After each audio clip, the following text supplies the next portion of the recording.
தமிழக அரசியலில் ஒரு புதிய சகாப்தம்.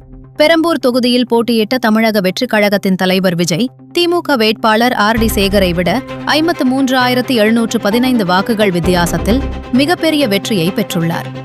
வெற்றி சான்றிதழை பெறுவதற்கு முன்பாக ஒரு மகனாக தனது கடமையை செய்ய அடையாறில் உள்ள தனது பெற்றோர் வீட்டிற்கு சென்றார் விஜய். தந்தை எஸ்.ஏ. சந்திரசேகர் மற்றும் தாய் ஷோபா ஆகியோரின் காலில் விழுந்து ஆசி பெற்றார். மகனின் இந்த பிரம்மாண்ட வெற்றியைக் கண்டு பெற்றோர் இருவரும் ஆனந்த கண்ணீருடன் அவரை கட்டித் தழுவி நெகிழ்ந்தனர். பெற்றோரின் ஆசையோடு நீலாங்கரையில் உள்ள தனது இல்லத்திலிருந்து புறப்பட்ட விஜய்க்கு வழிநெடுகிலும் மக்கள் உற்சாக வரவேற்பு அளித்தனர்.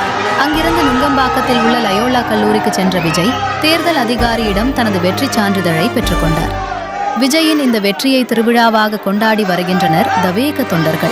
லயோலா கல்லூரி அருகே திரண்ட ஆயிரக்கணக்கான ரசிகர்கள் பட்டாசு வெடித்தும் இனிப்புகள் வழங்கியும் தங்களது மகிழ்ச்சியை வெளிப்படுத்தி வருகின்றனர். தமிழக அரசியலில் இது ஒரு புதிய தொடக்கமாக பார்க்கப்படுகிறது.